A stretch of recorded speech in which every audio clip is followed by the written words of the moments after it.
Good evening, everybody. I'd like to welcome you to this Vision Committee meeting, September 17th, 2025. I am the pretend mayor again tonight, so the mayor may show up. We're not sure yet, but may we have a roll call, please? Certainly. Good evening, everyone. Councilmember Dennehy. Councilmember Maloney. Here. Schmischer. Here. Stein. Here. Tracy. Here. Worthington. Here. Mayor Pro Tem Hamrick. Here. Mayor Troutman. Thank you for that. This evening, we're talking about community partner agencies funding, which is a little bit different than our community agency funding process. And the order that I have that we're going to go, unless there's some objection or some reason to change, is we're going to do a Fremont Center from the Arts, the Chamber, the Golden Age Center, and then the Humane Society. We do have information from each of those groups, and if you would like to come up and start us off, that would be great. Is it right for you? Sure. Absolutely, wherever you feel comfortable would be great. I don't feel comfortable. That's Well, then, do we need to get some flowers to make it more homey up there? The green light's on, so that's good, right? Yes, green is good. Green is good. I think it's on. It's like, I don't know, I can't tell. Can you hear it? So do you see a green light? Well, there is a green. There. There it is. Works. It's There we are. fluorescent green. There's two different things. Look at that. Brilliant. I lost my good glasses today, so we got the wrong ones, but we're going to survive. My name is Kathy Finney. I'm president of the Fremont Center for the Arts Board of Directors. On my left is Tim Gaffney, our treasurer, and Bobby Ferris, our center director. So thank you for the opportunity, and we just appreciate this time and your time tonight. Over the past year, our community has invested deeply in the arts. FCA purchased and reopened in our new location of 523 Main Street. Our vision is simple: make downtown Cañon City a place where residents and visitors don't just pass through, they stop, engage, and spend. Program overview. Fremont Center for the Arts is the oldest continuously operating art center this side of the Mississippi, with the mission to inspire, engage, and enrich our community through the arts. Our programs create accessible opportunities for residents and visitors of Cañon City to experience, learn, and participate in the arts. With the support of the Community Agency Funding Program, FCA will continue to expand our impact on the health and well-being of our community by offering high-quality cultural programming, supporting local artists, and providing meaningful education opportunities for youth and families. Yes. A little bit. There we go. Much better. FCA serves as a cultural hub for Fremont County, providing free and low-cost programs that improve the quality of life for residents. Our First Friday Art Walks welcome hundreds of attendees each month, encouraging connection, dialogue, and civic pride. Our gallery is open to the public 7 days a week, providing an inclusive space where art, culture, and conversation thrive. We also provide essential services to local artists by offering professional exhibition space, marketing support, and networking opportunities directly impacting the creative economy in our area. Our exhibitions and performances bring diverse art forms to Cañon City, including visual art, music, film, and literary events. Recent and upcoming projects include On the Horizon, showcasing regional artists whose work reflect the theme of growth and possibility. Andy McKee Live Concert, an internationally renowned guitarist bringing a high-caliber music experience to our community. Community art projects, interactive installations, and public art that beautify our downtown area and engage residents in hands-on creativity. These events foster a vibrant art culture. They attract tourism and support economic vitality for local businesses. FCA is committed to growing the next generation of artists and art appreciators. Our art education program offers weekly Friday classes, hands-on workshops led by professional teaching artists, youth-focused outreach to schools and community organizations. These programs give young people a positive outlet for self-expression, build confidence, and encourage creative problem-solving skills. With the purchase and move of our 521, 523 Main Street address, we have seen and welcomed 5,000-plus visitors to our gallery and events. We have showcased the work of over 150 artists, 80% of whom are local. We have hosted our youth workshops reaching over 100 children. We have contributed to the economic vitality of downtown Kansas City by drawing visitors for every major event. With community agency funding support, FCA will continue to grow this impact, strengthening our role as a cornerstone of the region's cultural life. We have all the ingredients: talent, heart, and a downtown worth showing off. With your partnership, we can turn momentum into a measurable win for families, artists, and small business. Thank you for your time and in believing what is possible here. Thank you. The questions, comments from council? Thanks so much for that presentation and for keeping it so short so that we've got plenty of time for conversation and dialogue. First off, I've been into the new gallery many times and had coffee at Poorhouse many times and had consumed the coffee while walking through the gallery many times. You've really created a wonderful environment downtown, and it's wonderful to see, and it's wonderful to see that kind of life brought back into that building. Right, So thank you. thank you for the hard work. Thank you. Could you remind us, you included some stats there that I thought were really powerful. I think you said that there have been 5,000 visitors in your doors since you moved. Could you remind us kind of like what that period of time, was it July that you? May. May. We opened for May. We opened Blossom Weekend, actually. That's right. And what we see in a month far exceeds what we saw in a year at the post office. So when we talk about having the amount of people walk through our door, I don't think we even were prepared for the amount of people that we have seen coming in. Awesome. And is that, I know part of the plan there would have, you projected a pretty dramatic increase in funding or increase in revenue that you would be bringing in the new location. Obviously, you've only been there May, June, July, August, part of September. So it may be a little difficult to parse, but it's really hard to like understand that when looking at your P&L because Right. You've got the time at the old building and the time at the new building. And I'm wondering if you can share just maybe a little bit more so that we can get a sense of what is the trajectory like now that you are in the new space. Thanks. Well, Amy, you're exactly right. What we had done was, we moved in on May, and I call us in our infancy stage because we had to figure out how our, the bar and event center area worked as well as the Poorhouse. And what we found out is that people really are enjoying coming in and spending more time. I think that's the biggest thing about our facility is that people used to come in, tour, and look at the art, say hi, and then they would leave, and then they would head over to the First Friday. We're not seeing that as much, and we're also generating, more traffic in that. We kind of started off with the Poorhouse. Our initial rent was about $1,500 a month, and that was kind of an initial stage we were doing for about 3 or 4 months. That's going to be in the negotiation, which you can kind of see our coffee and bar. Right now, we're probably pulling in about around, $18,000 a year on that, and about around $600 to $700 in profit or net operating income on the bar area. So we believe once we get that rent up probably into the $2,000 to $2,500 a month in there, plus we've got to do better on advertising and let people know in our events that we do have, the ability to come in and have a drink or an hors d'oeuvre. So that's what our biggest point that we're working on right now.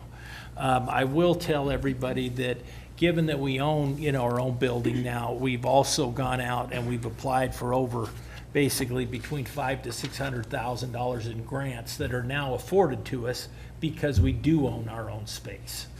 And we believe that those will help us. We've also added an additional, and thank everybody in the city as well as the county, around $250,000 worth of repairs to the roof new flooring. Anybody that's been in there can see, as well as new, being able to accommodate on the walls to hang pictures for artists and have the artist wall space. So that's kind of where it's at. On the expense side, we're fairly, level on that end. I believe that, typical increases to utilities and this and that, I think will be absorbed with what we're getting. But I'm also hoping, we've been at about 96 to 200 members now total around there, that we should be able to get maybe a 10 to 20% pop on the member side as a result of people just experiencing it and understanding that what we have.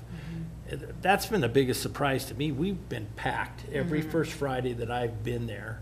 And we're also still doing our art classes. We also had our recent, basically for the prison art sale, and everything else, which always goes, very well.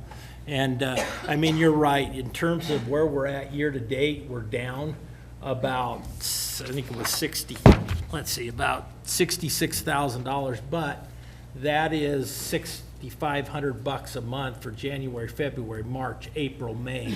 And then, from what we had to pay on the office rent beginning in, January 2025. So, I'm in the finance business and understanding how numbers work, but I try not to, given where we're at, just not to make any bold statements until we get, We need a little bit more time under our belts. Exactly. But Jerry, you did kind of warn us on our utilities. We should have heeded your warning a little bit better. Yes, they're not fun. They are not.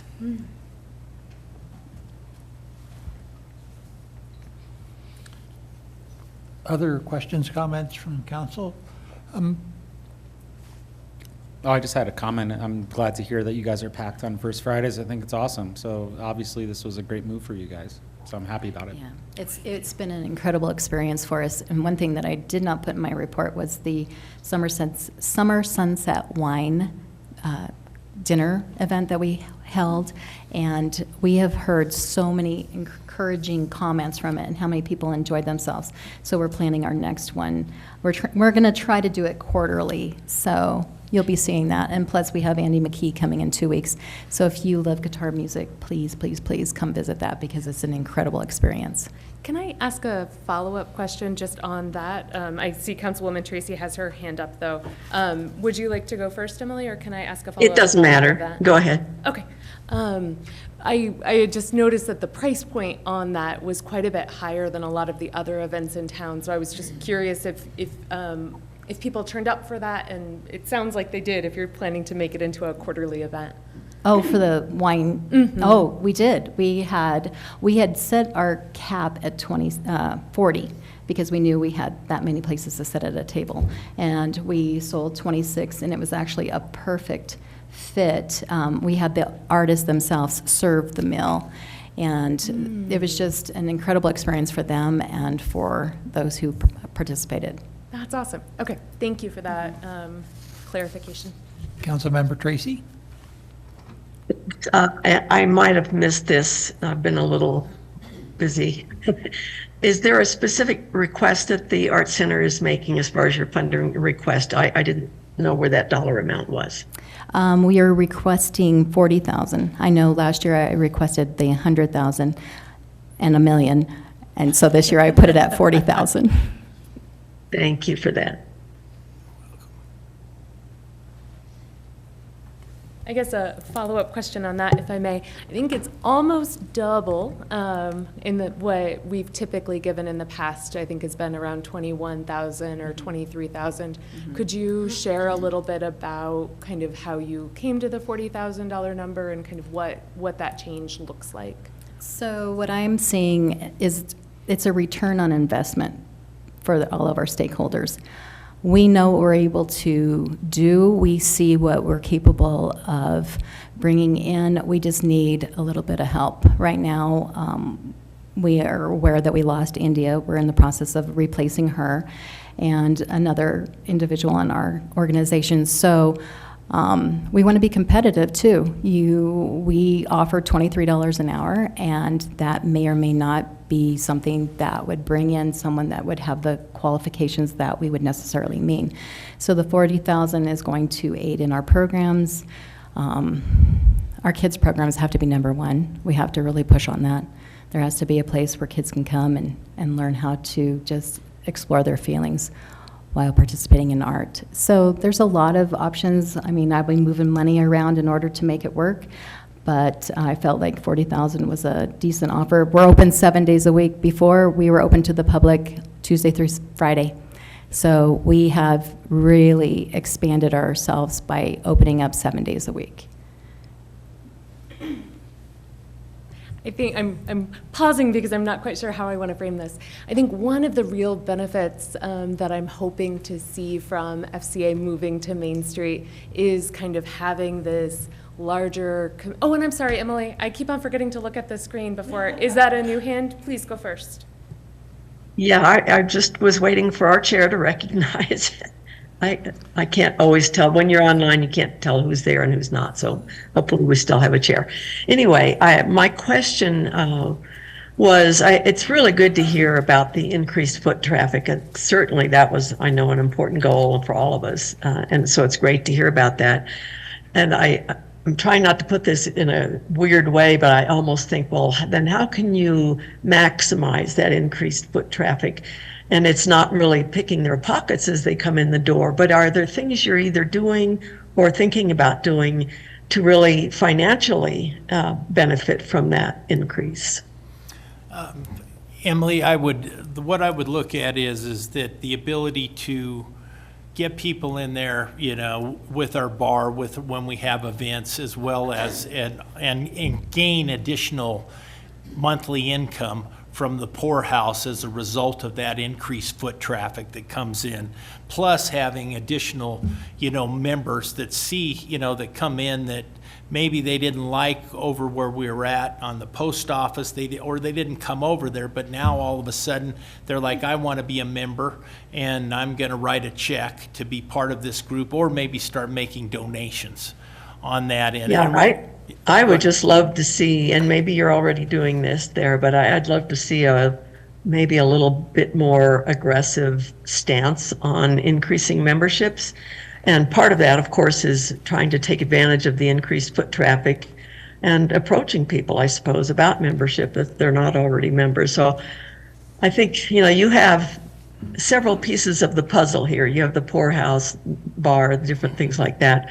But I really think, and I think we've said this before, that there's a potential for a far larger membership for your organization, and I would just like to see some more efforts put into that in addition to what you're already doing. Thanks. Yep, you're welcome. Yeah, and just to kind of add in on that, we have to get things positioned to where we're operating, where we're operating well, and we know what's going on. Then in the next few months, we will do exactly as you're saying and go out and have people that are not part of the art and reach out to people to bring them in to say, hey, what do you think? Why do why don't you want to become a member? Why don't you want to, do this? And I think that'll benefit from once we get everything kind of to what I call more of a stabilized basis on our building and on everything else. So, no, totally agree with you. I would just, and again, I'm not in your shoes, but I would just encourage you to not wait on that. Just really do a campaign 12 months a year about the advantages and what membership can bring to the community. Okay. Thanks. Thank you. And also, just to springboard off of that, our mission statement is to create experiences that connect people to art, ideas, and to one another, to engage, educate, and excite a rural community by collecting, exhibiting, and preserving works of art for the enjoyment of all.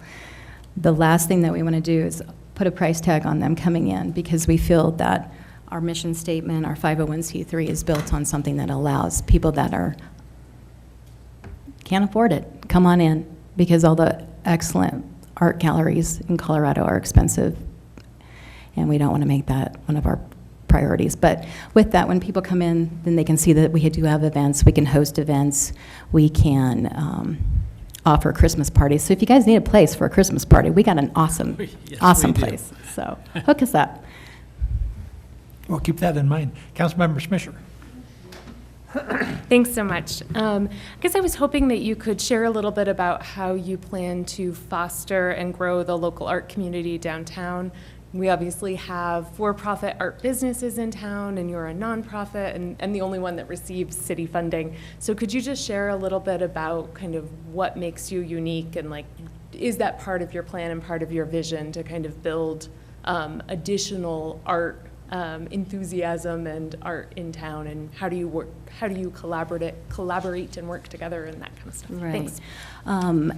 Being 78 years old and wanting us to have an designated art, what is the word I'm looking for? Creative Arts District. That is our number one focus, because when that happens, the grant dollars open up greatly for art institutions, and we have a second floor that can be a space that artists can come in and really take advantage of that. And so working with the other galleries in our community, that's our main focus, as well as the Public Arts Committee. The greater good of the community is to get that designation so that we can apply for larger grants that can fundamentally change Canyon City.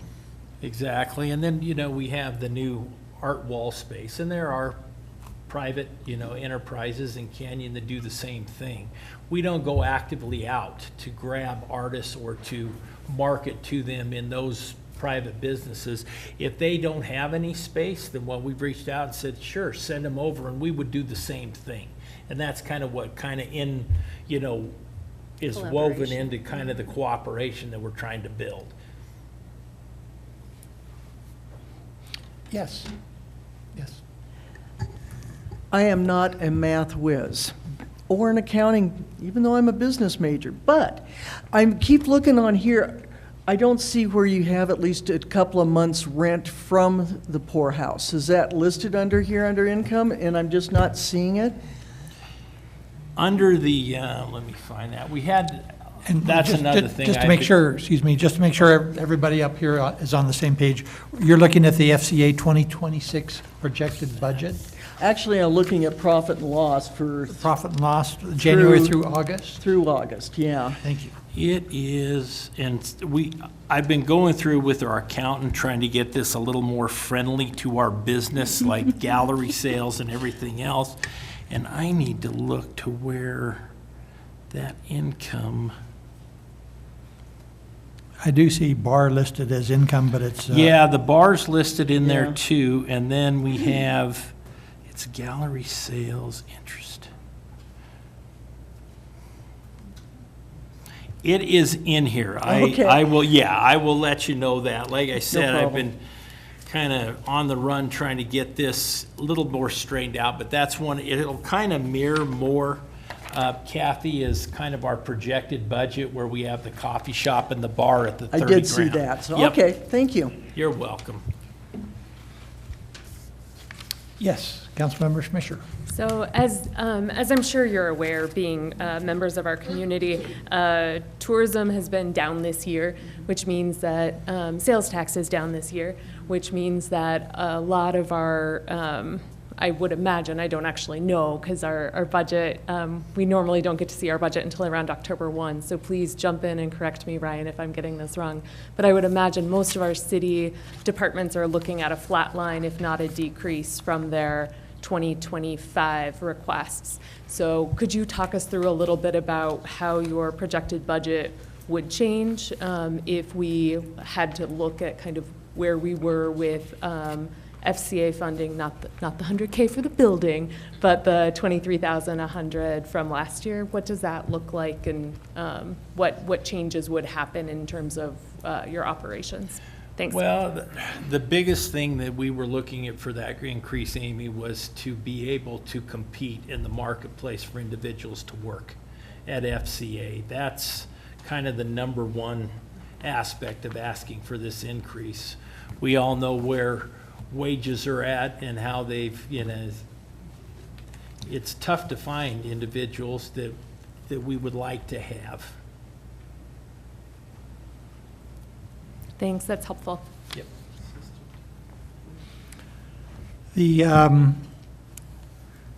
So I do note that on the profit and loss, there is the $66,000 loss. And there is not, you are not projecting a loss for 2026. Although, I guess, maybe two questions. How are you covering the loss now? Do you have some money in the bank account? Is that what, I don't think that shows up on our statements up here, is that correct? Yeah, on the balance sheet, John, it would be, let me find that. I had a copy of here. In our current assets on the balance sheet, there's $121,434. Of that, we owe about $103,000 for remaining payments on the HVAC system, the roof, and some other items. So we'll have about $17,000 to $18,000 to help us cover it. The 1 month it'll show in August, we were looking at a profit of about around $8,000, but then the federal prison pulled out the Terry Nichols art because of some of national media, and that basically pulled about $9,000 or about $9,000 to $10,000 right off of our bottom line is what we had. And then keep in mind the $66,000 loss. One of our savings things we had, it was $6,500 a month that we were paying over at the office or post office. So that's part of that savings in there. We no longer have that, which is over 70 to 80 grand. And then that's kind of where we penciled in at about around the 16,000. And like I said, this is a very, we'll rework this budget just because we're still kind of learning things on it, as you all know. So I understand that. So the follow-up question then is there a plan B in case the things don't work out? When do you, if you had to pull an emergency cord, what would that look like? Or what kind of circumstances might you anticipate might cause that? That's a hard one. I you mean in understand. terms of if we get to a spot to where we need, we need funds to what we operate? would do is we'd have an emergency meeting with our membership as a whole and indicate, here's our shortfall for this month or for this quarter, Projected, whatever. And we would do that. We would also probably go into, which we're going to start doing on the fundraiser side with dinners, with different things. Right now, I'm trying to work with Danielle at the French restaurant to possibly pull him in to either have auctions to sell dinners at home where he goes into individuals' houses and prepares meals, and then we can split whatever we can on terms on the revenue, on that with him. So there's little things that we've got going right now. It's just if that push came to shove on that, it would be an emergency membership meeting, and then we would make our request on that side. And that's one thing about our members. We have had very good members in this whole time that we've moved since May 1st and all the items that we've done. They've had our back, which has been awesome. 100%. Yep. 100%. Great. I'm glad to hear that you've put some thought into that, and that does give me some comfort. Any other questions from, yes? Just one. Ryan, could you confirm, have we gotten all of the reporting that's required from, and I'll ask this question for each of the four, but just looking for assurance that staff has received the required reporting and reviewed it, and that there aren't any concerns or issues on that But I side? believe we've been receiving reporting. Yep. Thank you. Thank you for that. Any of and I guess I'll just conclude this part, and then I'll turn it back over to our esteemed mayor. Steamed. I had a previous meeting that went over. Oh, dear. Started this morning. Any other questions by council? Thank you for that presentation, Thank you. and we'll Be in touch. This is informational, This is informational. We've got budget hearing coming up in October, and we're going to do that as workshop style, and we'll get down into the weeds. and the only thing that I would ask is if there's a change in your outlook, either positive or negative, that you be talking with Ryan or probably Ryan to keep us in the loop. Okay. Okay, thanks, Wait, let's John. do Okay? Appreciate Thank it, you. everybody. Thank Thank you, you. Thanks so much for coming. Mr. Mayor? Sorry, yes, I had a long meeting that was supposed to only be a half an hour, and it lasted too long, so it happens. Who's next, or what do we? We've got the chamber coming up next. Okay. Rich, come on down. I think I'll follow in their footsteps and take a seat. Might be a little longer. Go sit in my footsteps.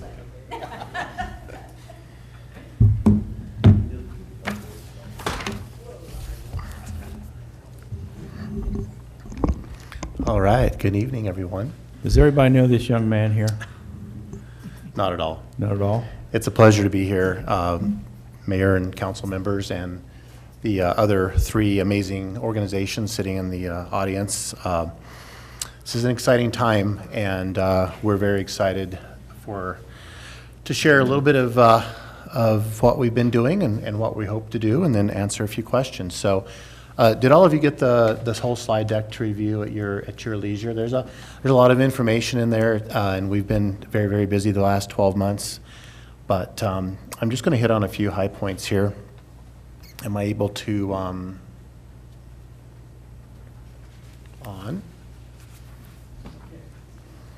There we go. One of the amazing things that's kind of come together with everything that we've done in this last year is that this also happens. 1935 was the founding of the most current version of our organization, so this is our 90th year. And we're just so excited to have celebrated this in such a profound way with everything that has happened in the last year. But we're really looking forward to the future, and so I'm going to skip through a lot of the slides with the words and get to the substance of what's happened here. This was a little year in review from 2024, the last full year, that I just wanted to have everybody take a peek at. Most every aspect of our organization and our programming has experienced significant growth curve since our rebranding in 2022. And that includes our current membership, which is at its highest level in our history, as far as we can tell.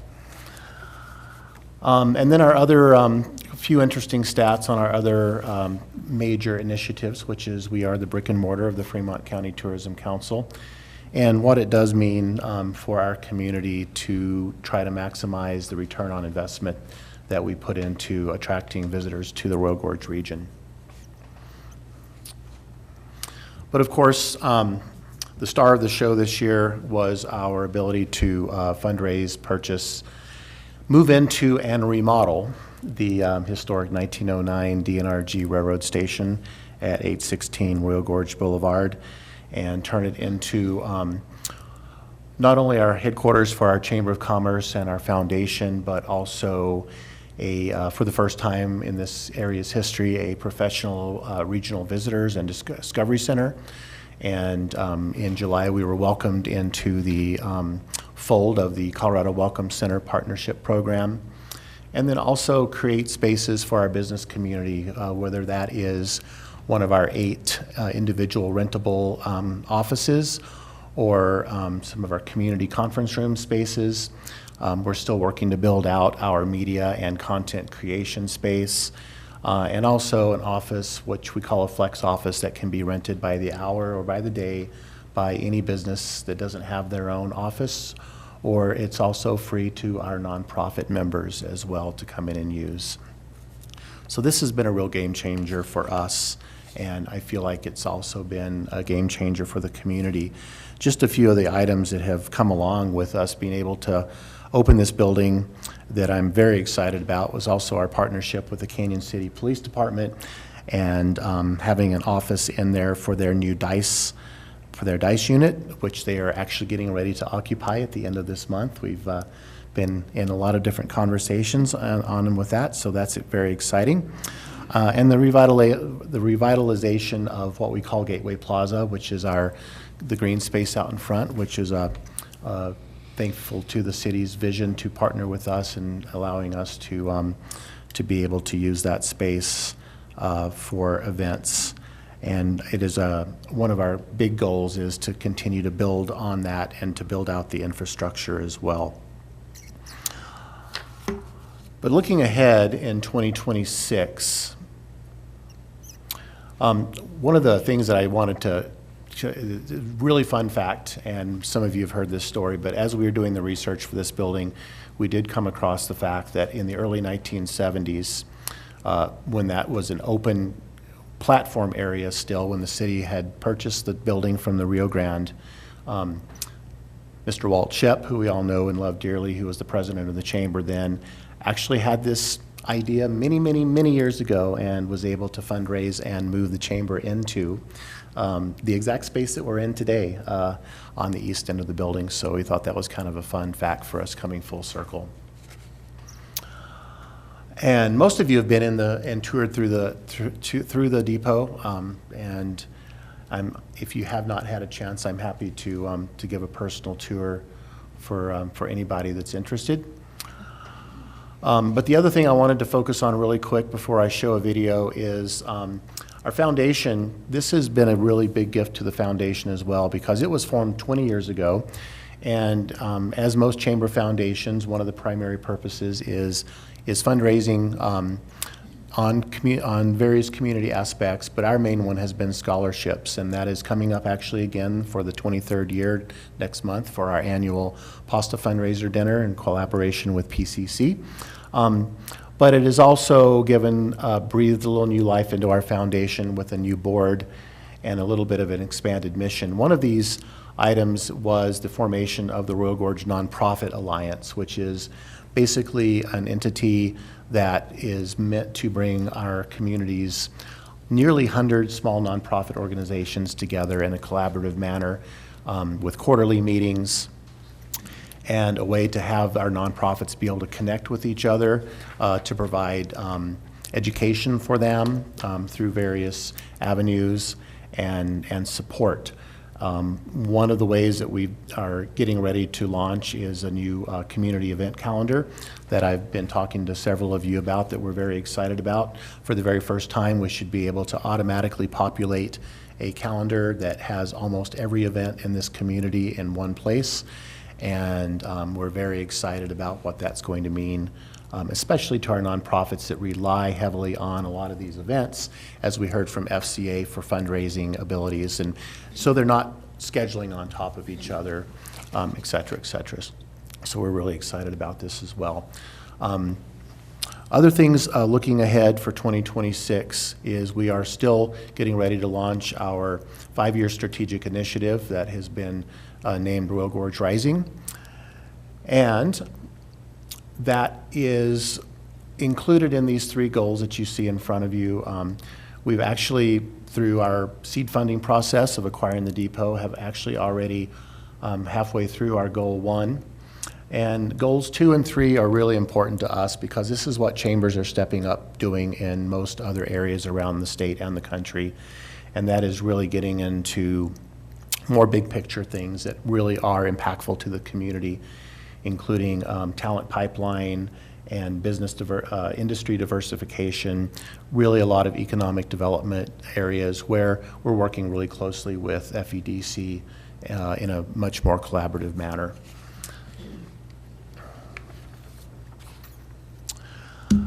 But coming in 2026, just a few with the help of with this community agency funding.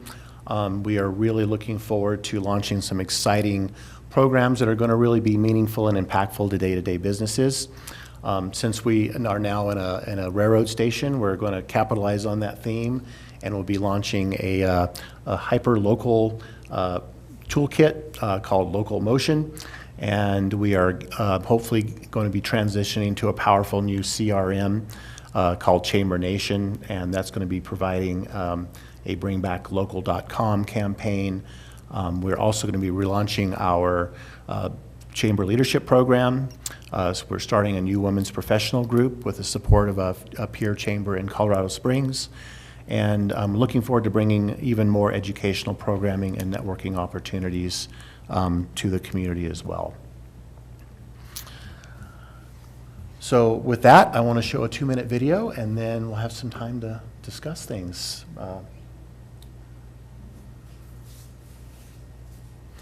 So this video was shown in front of a national audience of chamber peers in Philadelphia, Pennsylvania in the last week of July.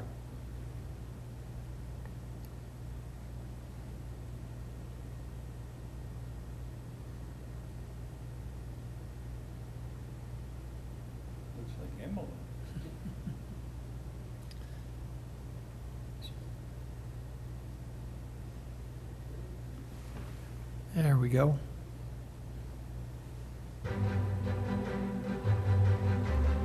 Welcome to the new Gateway Depot and Plaza, a transformative reimagining of one of Canyon City's most iconic historic landmarks.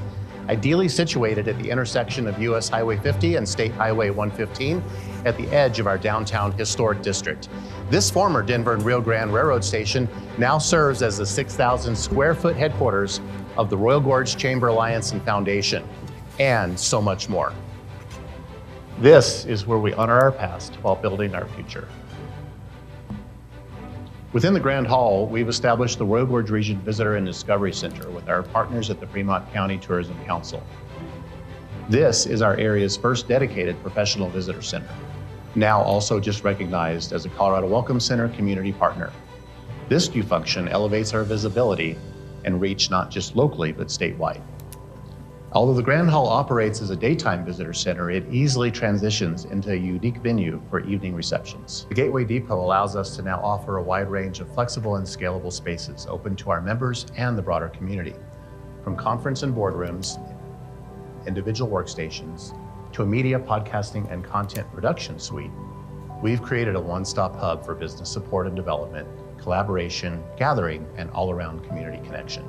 Plus, our 10 individual co-op office suites and incubator spaces provide a professional, collaborative environment for small and startup businesses to feel supported while they grow.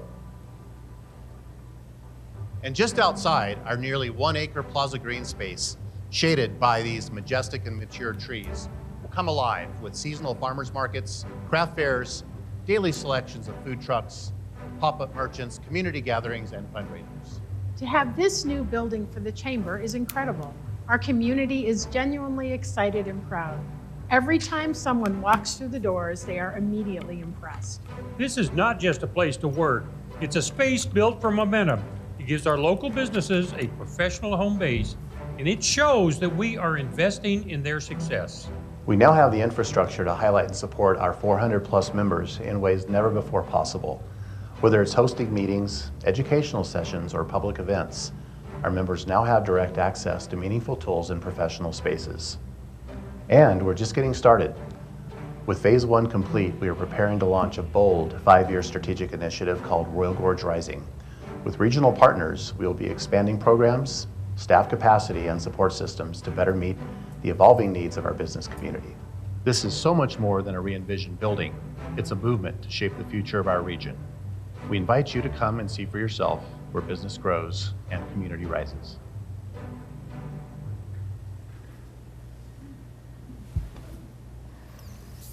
All right, so our ask for this year, or for 2026, I included in my spreadsheet here. It's been some incremental increases, and these are mainly just due to cost of living adjustments. And we did add another staff member to, we actually have almost 30 volunteers now that are manning this visitor center, because due to the Welcome Center regulations, in years past, when we had our small downtown space or our visitors cabins, we only staffed those from Memorial Day to Labor Day, and now we're going to be year-round. In the winter, we won't be 7 days a week, but we will be staffing the visitor centers Monday through Friday. So it is taking a lot more effort on our part to do that, and we needed another person to fully manage almost 30 volunteers and all of the activities that we have to do to maintain our Colorado Welcome Center designation, which is a lot of work reaching out to all 8 regions in Colorado, various attractions, and making sure that we have the required material for visitors to come in and see what's going on throughout the state. So with that, I wasn't, our accounting team was not available to be here tonight, so you're stuck with me, and I may or may not be able to answer some really specific questions, but I will promise to get you the answers if you have any that I cannot answer tonight. Thank you, Mr. Mayor. And Emily, I do see your hand raised, but I did want to ask my question and make this comment before any of our audience members had to go to other meetings or whatever. But the ask is for $46,000. Is that correct? Yes. And just a suggestion for our Fremont Center for the Arts people that at their bar, that sounds to me like we've named a new drink, if you can find someone to create such a thing, a local motion. Yes. Oh, I could go on with train-themed drink ideas forever. That's, but local motion, yes. Rich, I glanced through this. Uh-huh. I had to work my full-time job, which is awful. Yes. where's Me too. Where's your official ask? You said 46,000. Did I miss? It should be on the front here. Okay. Yeah. Last year was 41,127. 2024 was 36,864. Oh, I see. It's a pretty formulaic pattern we've been in, where we calculate the expenses, operational, corporate, a few supplies, percentage of that, and then the labor that we have. So there's nothing new in terms of like a new ask off in left field or anything. It's basically incrementally from previous years. Okay. Oh, okay. I think, Emily, you had your hand up Yes. first. Go ahead, please. Thanks. I don't think I have a specific question, but I want to make a specific point, and that is, in my opinion, our community is exceedingly lucky to have this organization growing and expanding and improving the way it is. We have a wonderful building now as a home for the Chamber and Visitor Center, and we have programming that more than matches that wonderful building. If you're familiar with some other chambers around the state, I think you'll understand that this is really a top effort that we have going on here, and it's a wonderful benefit to our community. There are many people, I'm sure, that contribute to that: staff, the board, volunteers, others, but I really want to just call out the work that Rich Millard has done in the last few years. For those of us who've been around for a while, you know, a few years ago, if you got more than 10 or 15 people at a mixer, you were really doing something, and there wasn't a lot more going on. And in fact, years ago, I worked for a chamber that had shrunk so much that it did not have a physical location.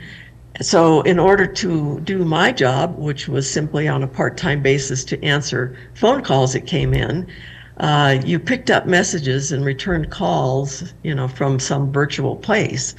And so just wanted to point out that what we have here is a tremendous resource. And so I just want to thank Rich and the board of the chamber and the members and volunteers and everyone else who's contributed to this. That's all. Thank you, Emily. Amy? Thanks. Similarly, love the reinvigorated farmers market. I've had the pleasure of having a city meeting or using the big conference room for a city meeting, and that was it's very, very well done, and it truly is an asset to our community. And it's lovely to see the Colorado Welcome Center here in Canyon City. So thank you so much for your vision and your hard work to bring that to reality, along with Linda and Emmy and Yes. and Brenda, obviously with the farmers market as well. We have a great and your team, boards. amazing board. Thank you. I did have, I guess, two questions. One, so it looks like it's about a 12% overall increase. And I About. think if I'm doing the math right, it looks like it's a kind of a set increase for your staff and then a little bit more variable in terms of the operational expenses and supplies and equipment. Is that based on the new location that you're in and kind of what the needs are there? Or could you just walk us through in a little bit more detail what the increase is? Thanks. That's exactly what it is. We've actually, the visitor center was always a part of our plan, but in order to get it to the standards that the state of Colorado required, it took a little bit more money than we had budgeted for. We ended up spending specifically about $40,000 of everything we had raised for that whole center space build out. And it was just something that we kind of moved to the front of the line because I really, really wanted this Welcome Center designation. So that ate up other funds that I wanted to use to, for example, seal coat and restripe the parking lot and some other things that we can push on to future years. But this was important. So we still would like to install a kiosk, a touchscreen kiosk that will bring us up to communication with other welcome centers and some other higher tech items that are going to come with a little bit of a cost too, that we would like to definitely, hopefully get that done in 2026. Is it okay if I ask follow-ups? Yes, ma'am. Awesome. So is it, I mean, those things though, like you're only asking for 4,700 and 4,900, so less than 10 grand in kind of the operational expenses. Like those things aren't being funded solely by us or solely by the city. No. So is it, it's Yes. only like a piece of. Yes, yes. FCTC is continuing to fund the operations, and we're kind of unique because our visitor center is operated by a nonprofit, so we are able to use grant money as well. And the CTO does have grant and funding. This Welcome Center partnership is a brand new thing for them, and they don't have any funding for it in the next year, but they are hoping to budget grant funding for their Welcome Center partners starting in 2027, and hopefully we'll be able to take a part of that funding as well. You said 2, do you want 3? No, now I want 4. Oh, Mario. In your P&L, it shows a loss this past year of $28,000. Is that because of what you had mentioned before about kind of forward funding the upgrades that were necessary to make it a Colorado Welcome Center? Yeah, for the foundation side, yes. Are you looking at foundation, or are you looking at chamber? So we, I guess, only have the foundation P&L. Maybe No, the chamber should be in there too. If I not, don't know that we Okay. have it.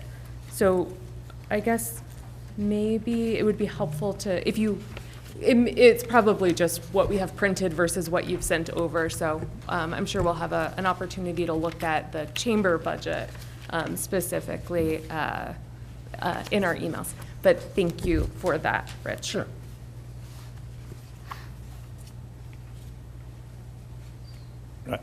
I thought the first page, it's the foundation investments. Would that be what you're asking for? Or is it something altogether different? Because that's the first page. So my understanding, and correct me, Ryan and Rich, if I'm wrong, the foundation owns the depot. Yes. But the funding that we provide it to the chamber itself. So I think the P&L that we have in front of us is for the foundation side of the house rather than the chamber side of the house.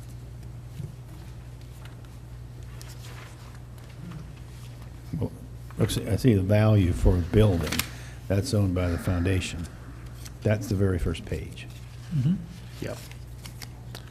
You are, the chamber balance sheet starts on the last 3 pages, and there's a P&L on that as well that ends at the very last page showing a net income so far of $20,857. No? I think ours, we just have a 4-page P&L that's Oh. all titled Chamber Alliance Foundation. Okay. I can send along this part. I apologize. I do have a question. Yeah, John, go ahead. Yeah, thank you. The, actually, I have quite a few myself, but just to get started, number one, I had opportunity to be in the community room, meeting with some local groups. It is just a great area to meet and really set up well. And I was greatly appreciated that was available for those types of community meetings. On the green space or the plaza. Yes. Do you have some kind of master plan? It is in development with our architect, Lester Lamone at P3 Communities. So we will hopefully have that complete before the end of this year so that we can have you, as the property owners, review it before we, would put it into motion and put it into our budget for actual funding. Thank you for that. Yeah. You said you had several questions. Is that, On his. well, okay. Will that be a new IGA that kind of outlines and codifies that the city has accepted the master plan and kind of who's funding what, given that we are the property owners? Or have you thought that far ahead? The contract says that they have to come to us for approval.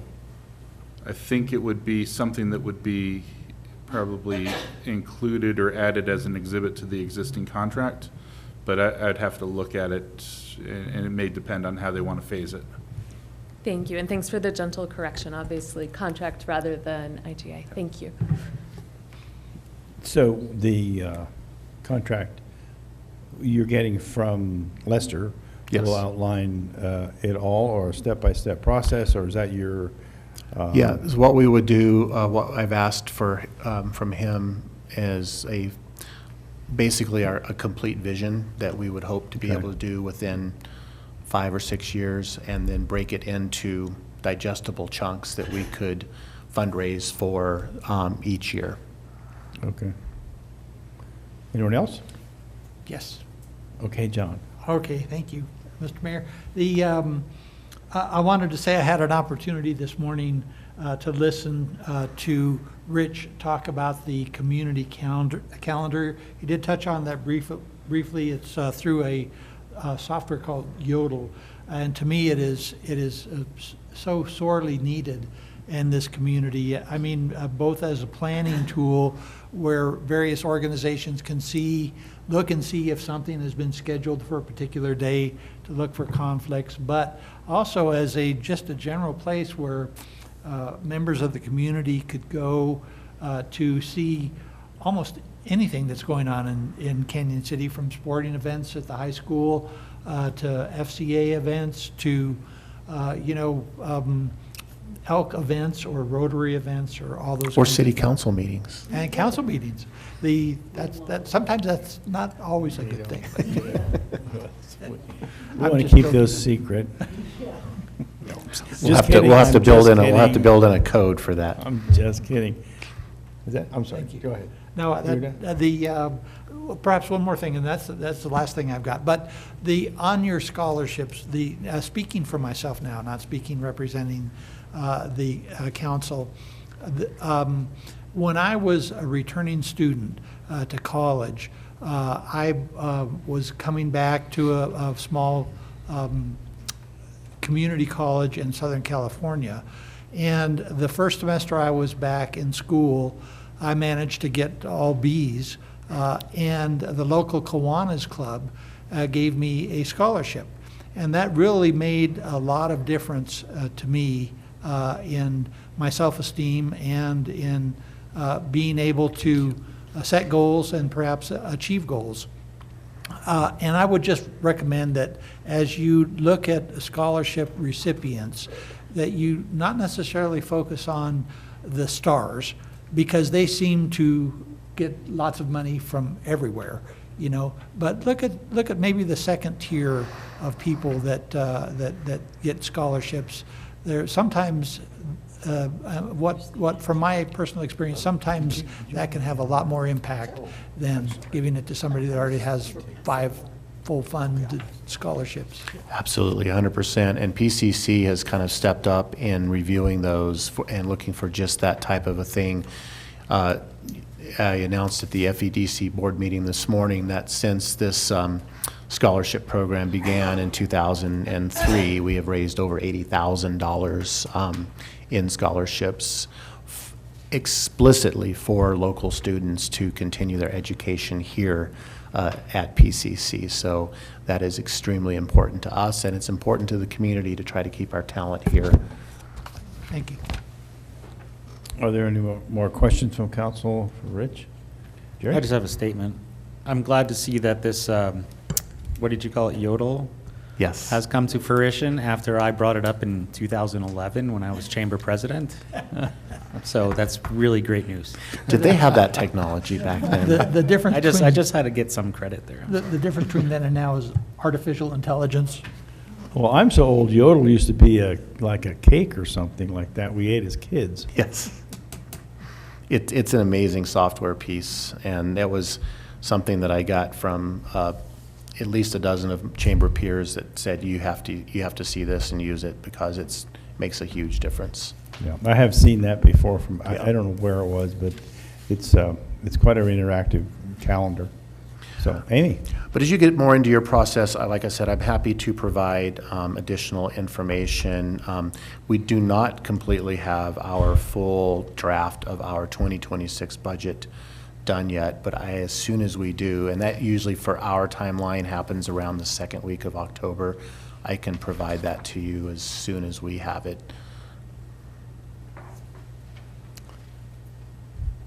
Amy? Thank did you. Just one question, after doing a quick review of your chamber P&L, do know what you had stated before about a 20,857 net income. So just wanted to say that verbally, as I had asked about the net loss previously, but that was about the foundation. Did have a question. It shows billboard sales, 14,000 and some for revenue, and then 5,000 in expenses. I'm just curious about what billboard. So we have a co-op billboard up on County Road 2A going to the bridge, or 3A. That is, this I think our third year of having that, and it's an opportunity for, and I know Jerry has done it in the past. It's an opportunity for really small businesses that might not be able to afford a large advertisement to have a space for something like that. And that is a really great opportunity because it's returning from the bridge, and it's along a road that gets it's 35 mile an hour speed limit. Not that people go 35 mile an hour on that road, but it's a really great opportunity. So that is something that we've done now every year for 3 years. Gotcha, thank you. That is a very, very cool opportunity and clearly a moneymaker as well. So it really is a win-win kind of situation. It is a win-win, yes. Thanks. Absolutely. Okay. Again, any other questions of council? Rich? Thank you, Rich. I Thank you appreciate very it. much for your time. Thank you. Rich, I have just one question. Any further on the ATM being brought back by the Bank of the San Juans? Not by Bank of the San Juans, but we are in talks with a few other institutions that are looking at that location. But we were able to acquire an ATM that is inside the visitor center. And I have actually been surprised at how many people have stopped in explicitly because it's there. I mean, we've added it to our Google profile so people can see it, but it is very surprising. Great. That's a great way. Yeah, so, and more services to come on that too. Okay, sorry. Amy? Sorry, you shouldn't have said people stopping in. Do you happen to have the stats? Because I think it was really interesting to hear from FCA about how many more people come in now that they're in their new location. And I'm just curious if you also have that kind of trend analysis done. We do, but I don't have them with me, but that is, I will get those. In fact, our volunteers were, this last week, compiling all of the visitor registration sheets, that they are very diligent about having people sign in that come, so I should have a fairly accurate count. I believe the Welcome Center information just became live last month, and so we have noticed actually a fairly significant increase in traffic just since August. That's phenomenal to hear. Yeah, and the signs aren't even up yet. I know we've been, CDOT is going to supply some of those blue visitor information center signs on the highways on both directions. And then we've been in discussion with the city about getting that added to the wayfinding signage. So that should help also quite a bit, but you know, people live and die by these, so that's been helping a lot too. Absolutely. If you ever get to the point where you have too many people coming in to be able to have them all write it down, the library also just uses one of those clicker counters, and it can be helpful for quicker stats. We have a camera at the But front door obviously- that has that too, so we can compare back and forth, but yes. But wonderful. Looking forward to getting that Yeah. information as well, because I think that gives us the hard data that backs up what you can see just by looking at it. Yeah. So, thanks Yeah. so much, All Rich. right, thank you guys. Thank you, Rich. Next, the Golden Age Center. Come on down.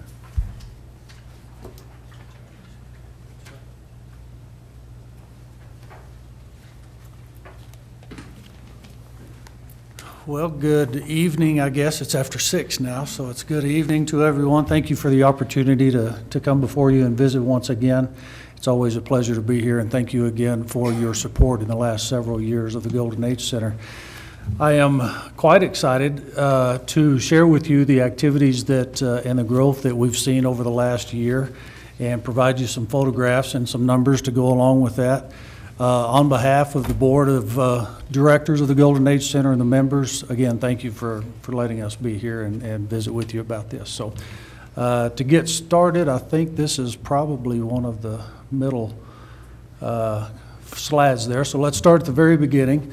As you all know, we're right there downtown Main Street at 728, and it's a very popular place. Folks walking down Main Street can stop in and see what we're all about. We actually had a couple that was touring downtown from California, and we were having line dancing taking place at the time, and they heard the music and thought, well, let's go in and see what this is all about. So they came in, and they actually stayed during the whole line dancing time, which was about 2.5 hours, and just had a blast. So we were excited to see folks coming in from out of town and checking us out and enjoying some of the activities that we have to offer.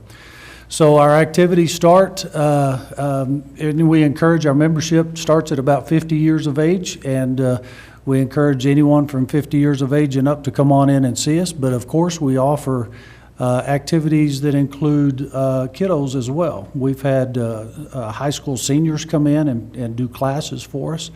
We've had young kids come in and line dance. My 9-year-old grandson wanted to join in one time when I was at work. They came in to see me, and so he found him a spot in the line dance class and just had a blast.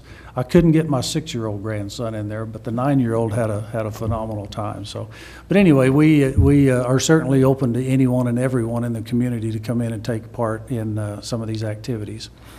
Of course, we have our regular weekly events that we do. They're pretty well set in stone for the time, so everyone knows when they can come in and take advantage of the Silver Sneakers exercises. We have chair exercises to go along with that. Our coffee club is a really popular time where we have we start drinking coffee at usually about 8:30, but officially 9 o'clock. And our coffee club talks about current events and activities that's going on in the city and the county and nationwide and so forth.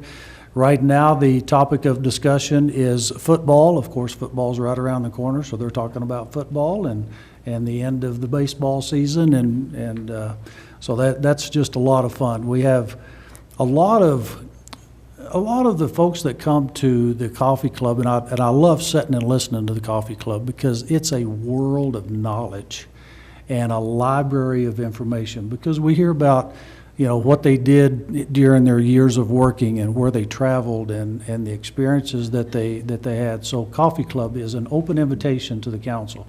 Come on down and join in on the conversation. It's some really good stuff. It's a great opportunity, too, to have, we've had the chief of police come in and talk about scams that have been going around. We've had representatives from different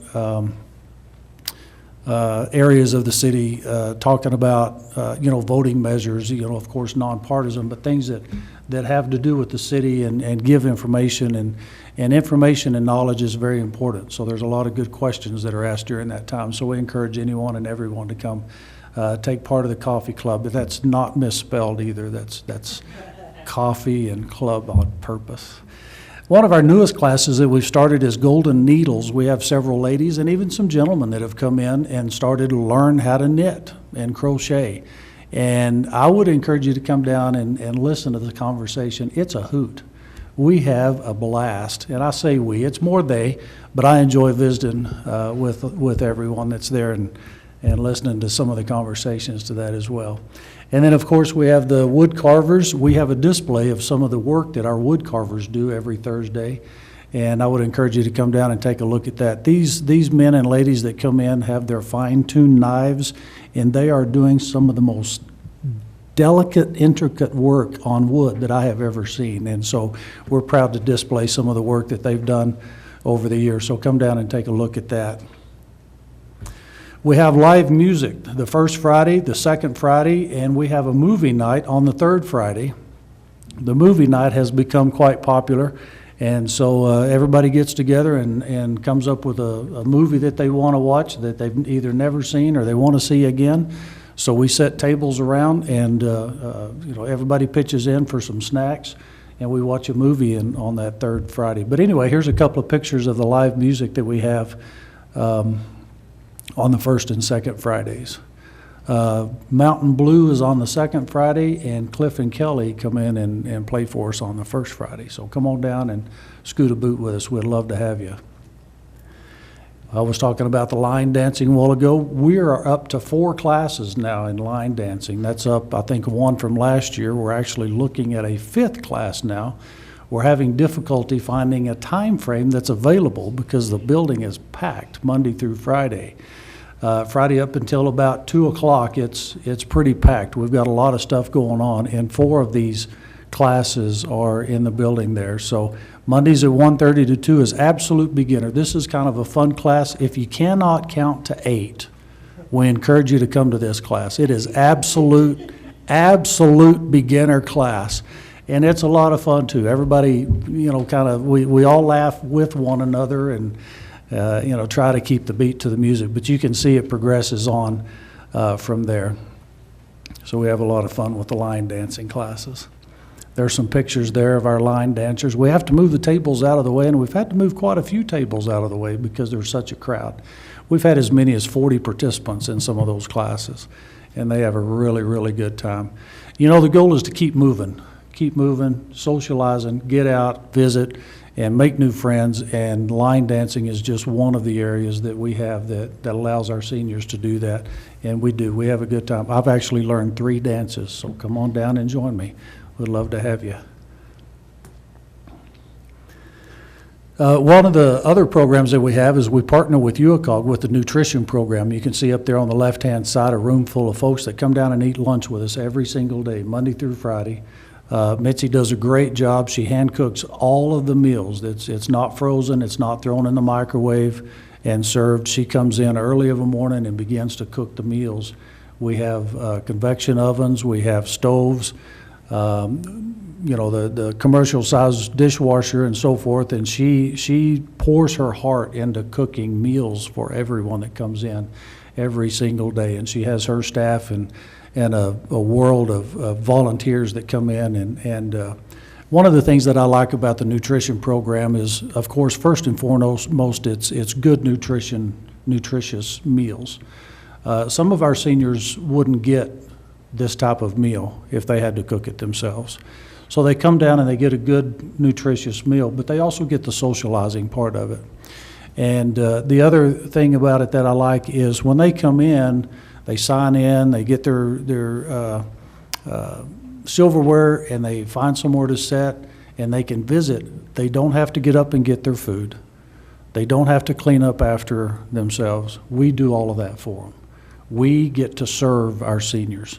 And I say we, our volunteers, band together and we serve. We have a serving line. We fill up the plates. We take it to them.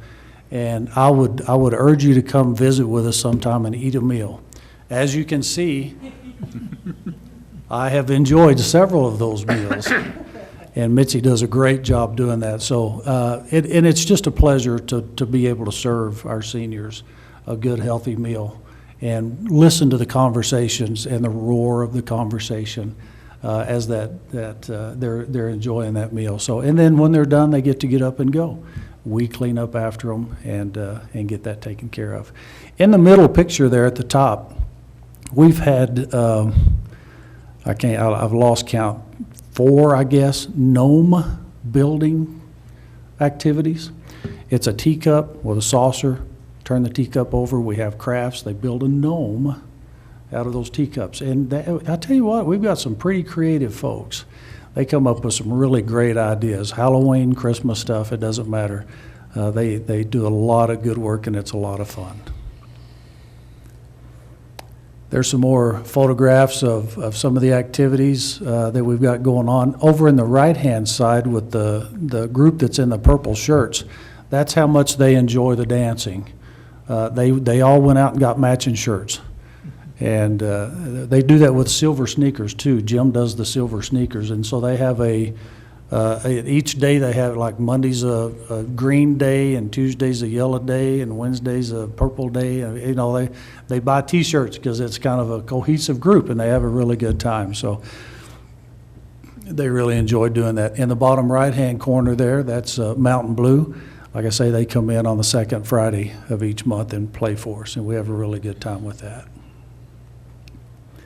We had our member picnic just this last Saturday. And we had a food truck out at the Duck Park under the Rotary Pavilion. We had just over 50 in attendance. And that was we felt like that was a really good turnout. Though it was a little windy, it was a little cool, but the board put on a membership picnic for our members again this year. This is the 3rd year we've done that. And everybody seems to be having a really good time. I don't think anybody left hungry. I told them as they were leaving, if they left hungry, it's their fault. But we all enjoyed the food, and I humbled myself and volunteered to be the pie eater tester, and we did have a winner, and it was zucchini pie, and it was really good. I tried to take some home with me, but it was gone. But we had a really good time there at the picnic. So as far as our numbers go, this is only year-to-date comparison from 24 to 25. And the Coffee Club and Silver Sneakers we've highlighted because those are two of the ones that are right there at the top of the list.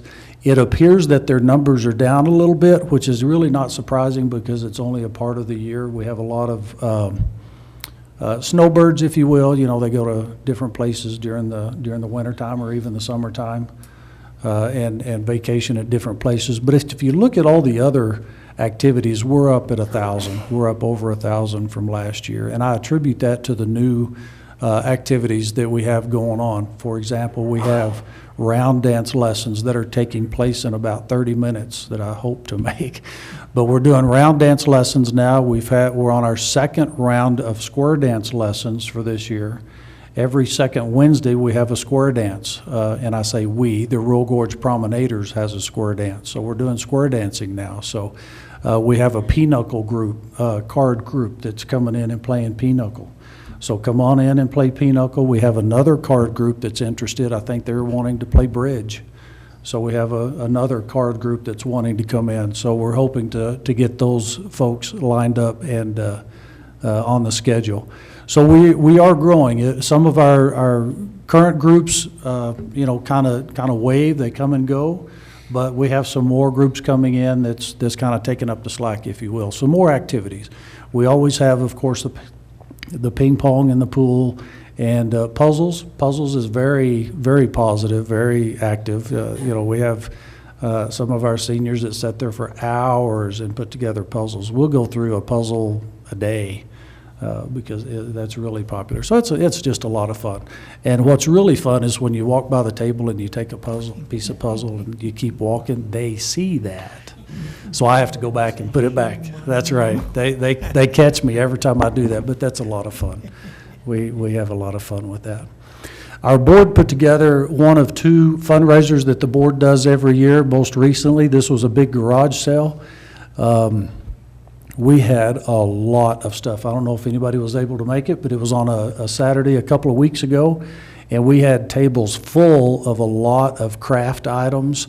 The board puts that together. They sponsor it. We have volunteers that come together, and all of those folks there are volunteers setting up for us. So we're really excited about the work that the volunteers are doing to help further the cause of the Golden Age Center.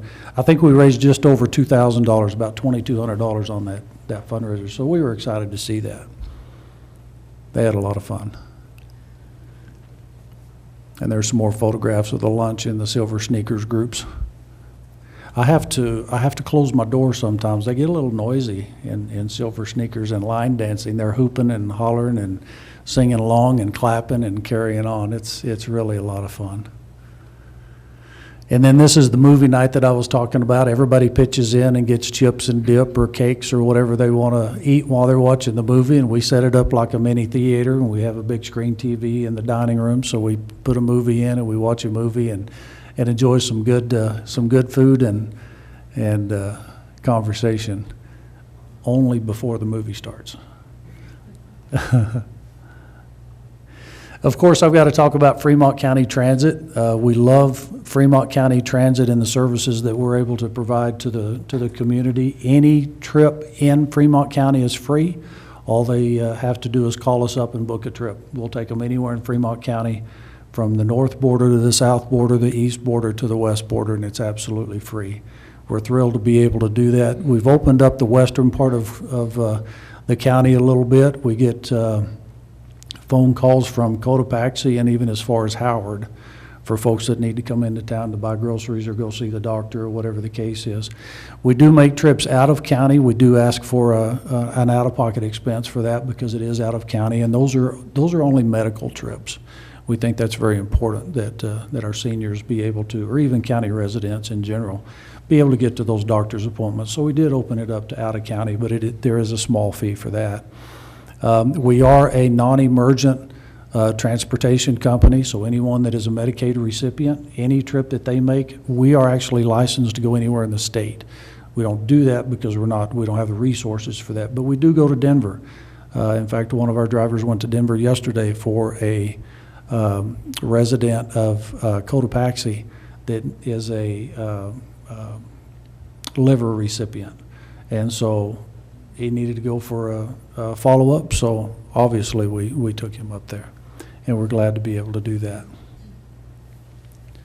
Always looking for volunteers, always looking for volunteer drivers. Volunteer drivers are just precious people. They volunteer their time, and you can't put a price on time. When someone gives of their time, that's a very valuable gift. And we really appreciate the volunteers that we have, but we have a big demand for drivers because we do get booked, and we need to take our folks where they need to go. So, and I call them our people, Fremont County people, they're our people. We want to take care of our people and get them where they need to go. So if you know anybody that's got a good driving record that maybe is retired and just wants something to do one day a week, one day a month, it doesn't matter. If they want to come drive, please send them to me. I'd love to visit with them. This is an example of our calendar. This goes out every week, and our newsletter gives everybody an idea of what's going on and on what day and what time. Kind of gives everybody a heads up of the activities that's going on. It's a living calendar, so sometimes we have events take place on Friday evenings that don't make the calendar because it's a last-minute schedule, but that's okay. We put it on our website, and we advertise it during our noon lunches and different ways like that with flyers as well. So you can see it's pretty busy. It's pretty busy. Again, thank you for your support. We appreciate everything that the city has done for the Golden Age Center. We're looking forward to continued growth, and I think that's probably going to happen in the years to come because it's just a great place to be. Thank you, Mac. Thank you.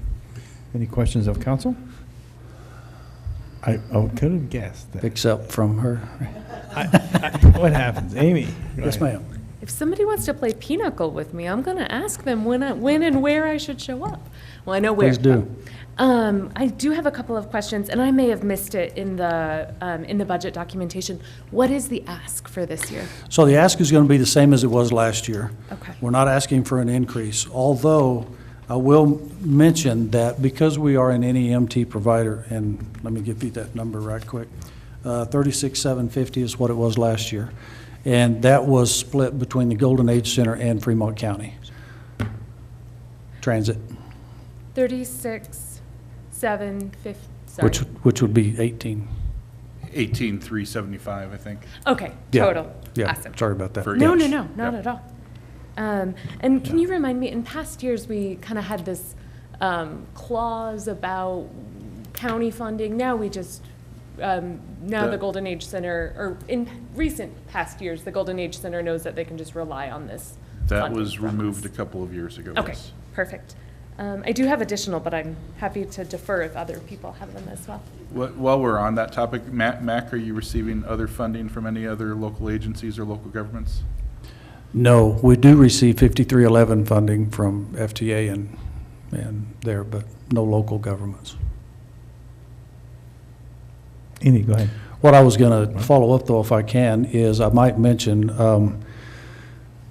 since we are an NEMT provider, which is non-emergent medical transportation provider for Medicaid recipients, we do receive funding from HCPF, and which is great. We're very thankful for that. However, effective July 1st, they've actually cut our funding in half. So instead of receiving, they used to pay us $6 a mile to transport someone to the doctor for a medically approved appointment. They've since cut that down to $3 a mile. So we're waiting to see what the repercussions of that is going to be, but I think we'll be okay. How do you envision being okay? Like, how will you, what will you do? That seems like a pretty dramatic and significant thing, especially given the number of seniors Yeah.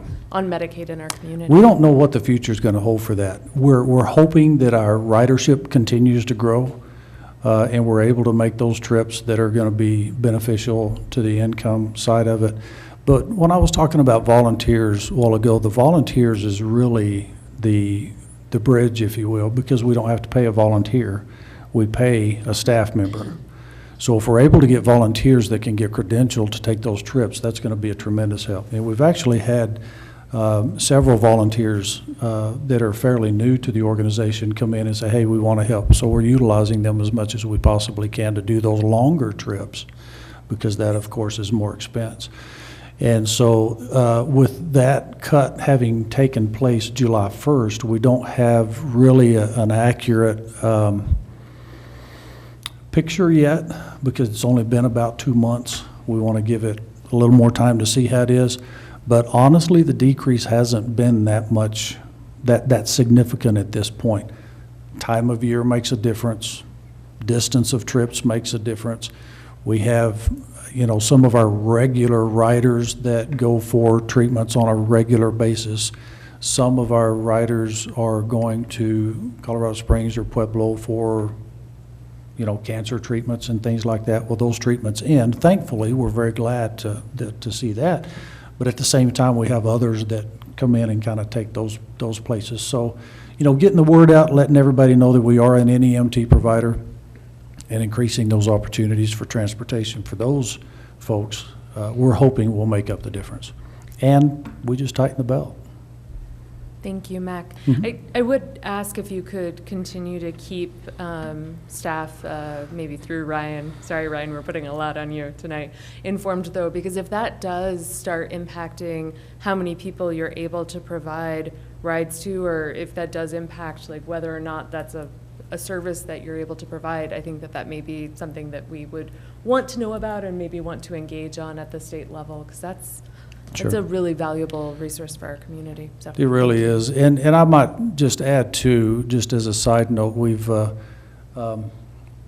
added a grant manager to our staff, which we are hoping to see the fruits of that addition in the next probably middle part of next year. We all know how applying for grants are. It kind of takes a little time, so we're hoping to see the fruits of that and take up some of that deficit.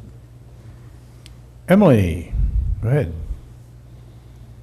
If I missed anything on this, I apologize. Are you involved, is the Fremont County Transit involved at all with transportation for dialysis patients? I just haven't heard anything for a while after the dialysis center closed in Canyon City. I don't know if there's an organized effort to help people get transportation or what the status is on that. Absolutely. I did visit with the company recently that closed. We did have some conversations and was trying to work things out. Unfortunately, there's a couple of things that logistically that it's out of our control that we couldn't do some things. However, there's some things we could. One of those things that we cannot do is Medicaid prohibits us from carrying more than one recipient in the same vehicle without a waiver, and that waiver didn't come about to our knowledge until after that fact. So we were prohibited from carrying more than one Medicaid recipient in a vehicle. Ideally, it would have been great to have loaded up one of our shuttles with dialysis patients and taken them to Pueblo West or wherever their treatment provider was and let them go through the process and then load them back up and bring them back home. And, that would eliminate a lot of that. However, at the time that those discussions were taking place, we could only carry one person at a time. Now, with that being said, there is a waiver in place, so we're certainly open to folks that call us up and say, hey, I need to go on this day. Well, if we have someone else that is comparable in time and we can make that happen, we absolutely will. We have made several trips over the last several months to Pueblo and to the Springs, usually Pueblo, for dialysis patients that need those treatments. So we certainly make that a priority if we possibly can. So do you get requests from both Medicaid and non-Medicaid dialysis patients, or not so much? Primarily Medicaid recipients, but there are some on a much lesser scale that call us up, and we certainly try to accommodate that. Thanks. I appreciate the update on that. Certainly. Any more questions for Mac? No way. Really? Go ahead. Sorry. I just wanted to make sure I also understood some of the expenses and income. So line dancing, square dancing, people pay like a class fee to participate. Am I understanding the P&L well? No. No. We ask for donations. So we okay. do not charge for any of our activities. We ask for donations. And that's where those I don't really want to call it a fee, but that's where those funds come from. Got Is it. through donations. Thank you. I'm really glad I asked, and that's wonderful to hear. So then folks can pay what they can, Right. but everybody can participate. Right. We don't want what we ask for is a $3 per class per person. Sure. That's what we ask. Sometimes we get that. Some folks will throw a $5 bill in. Some folks will, whatever's on their heart, that's what they donate. And we just don't want, with our seniors, limited income, fixed income, whatever the situation may be, we want them there. We want them to enjoy the activities and the socialization and all of that. We don't want the finances to be a hindrance. Thank you so much for that, Mac. And it's wonderful. I love this meeting. It's one of my favorite of the year because you get to hear about 4 really incredibly valuable and passionate nonprofits in our community. So thank you. I also noticed that there wasn't an expense for or much of an expense for the food under the nutrition program. And I just was wondering about how that actually works. Yeah, as well. so COG actually provides all the food, all the staffing. We provide the space. Got it. That's a great partnership. We love being able to do that. And I don't have the numbers in front of me. I hadn't checked recently, but I'm just off the top of my head, I'm going to say we serve anywhere. And I say we, Mitzi and her crew, I certainly don't deserve any credit for that. Serves anywhere from 50 to 100 people a day. So it's a big crowd. It's a great crowd. And then last, it's just a comment, but I just have really appreciated you and your staff's participation in the Homelessness Solutions Working Group. I think it's been really interesting to think through, particularly this year, the focus on how do we ensure that folks who are unhoused are able to get to court, and how do we make sure that they're aware of your service, and how could they access it? Just really appreciate you guys Sure. taking the time to have some of those conversations and dialogue and stuff. And I think the word has gotten out because we've gotten a few phone calls. That's great. Not on a grand scale, but there's some, and you got to start somewhere. So, yeah, Absolutely. we've gotten a few phone calls and have been able to accommodate that. Thank you. Really, Yeah. really appreciate everything you do. Thank you. Okay, any more questions? Except for Amy, she has done, you're out, right? No more questions? I'm just kidding. Any more questions? Okay, thanks, Mac. Thank you. Y'all have a great evening. Doug, come on down. You didn't bring an example dog with you, did you? No? All right. I knew I was probably only going to be talking for 10 minutes tonight, but we've been here for an hour and a half, so I'm going to make it 5 so we can all go home. Thank you so much. We spent a lot of hours here this week. First thing I want to say is we were doing some cleaning at the shelter recently, and I found this proclamation signed by Ruth Carter, dated yeah. 1997. And does that mean, is it still valid? It is saying that it's February's Prevent a Litter Month. February 25th, 1997, as Spay Day, USA, Canyon City. Can I do this in February next year? I mean, now, is this real?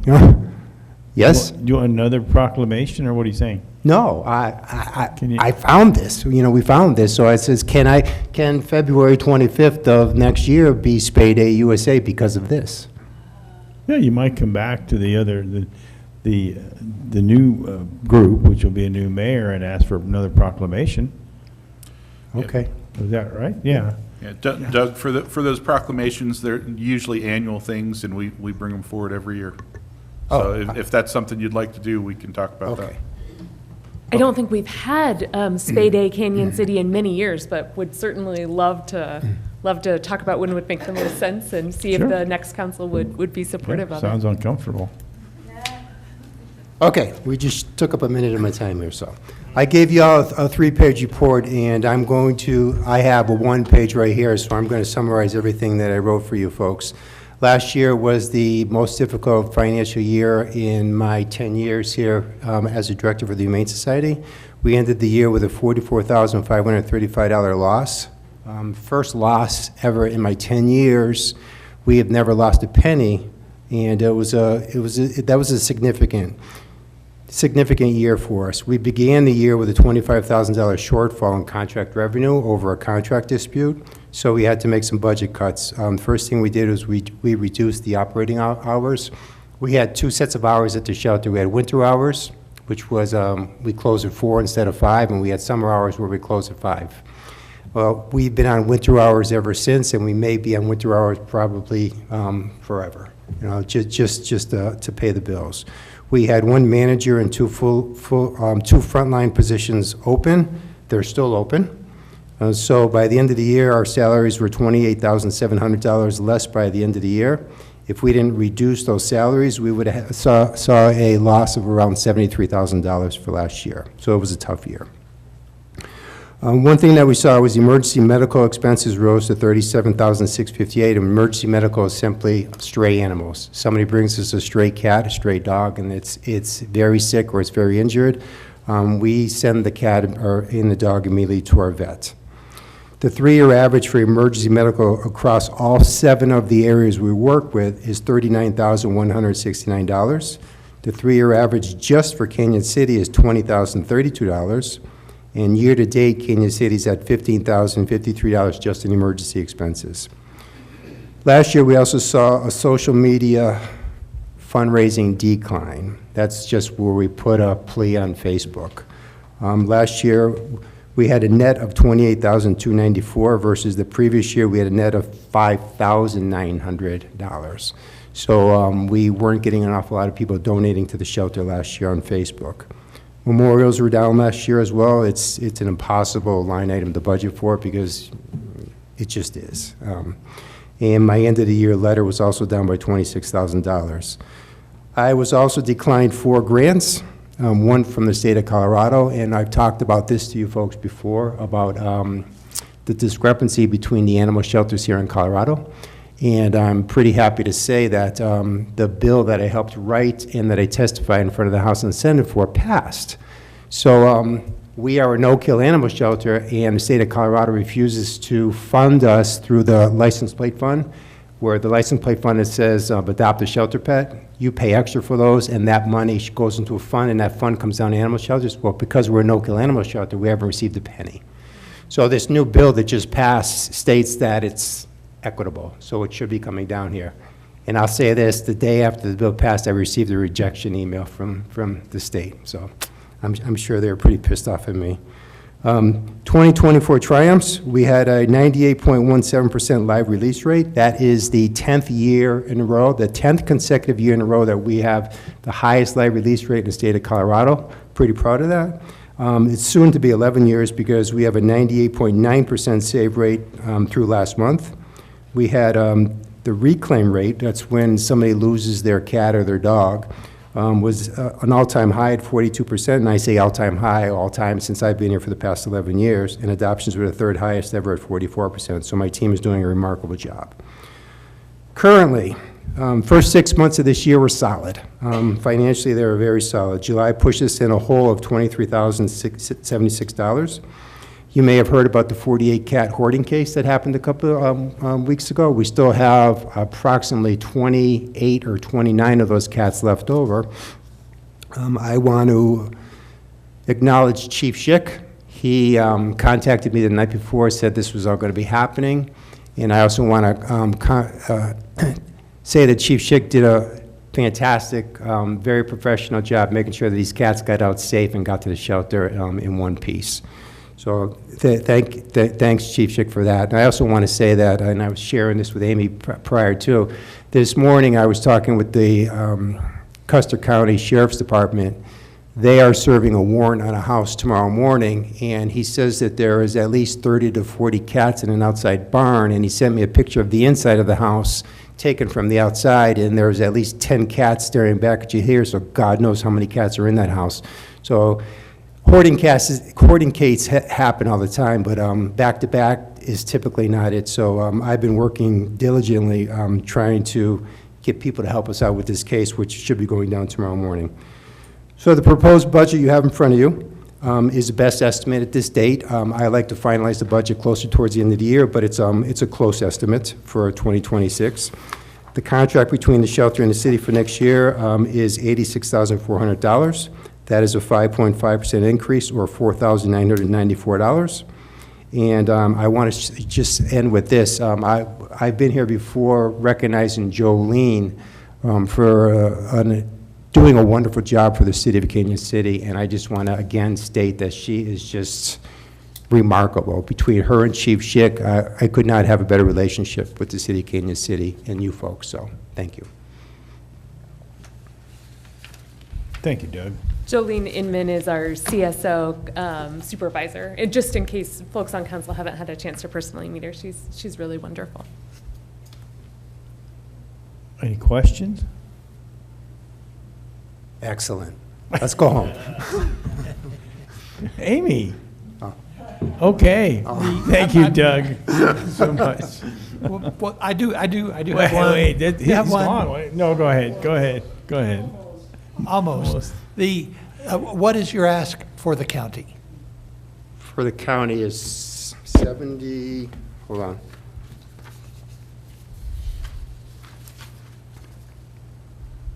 $75,040. Thank you. Amy, you said you had no questions. No, I didn't. You didn't? I did not give you a verbal confirmation of that. One of the one of the things that you normally provide when you come, and you give us so many wonderful stats, so I feel a little bad asking for more. But it's a chart that shows where the animals are coming in from and kind of what happens to them, so that we're able to see the Canyon City numbers versus numbers that are the county or numbers that are some of the other jurisdictions that you serve. And I'm wondering if you have that. I handy. don't have that with me tonight. That's in my annual report that I give to my board, but that's easy to give for you. It's would be done, it's wonderful. there, it's at the shelter. I just don't have it here tonight. No worries at all, Doug.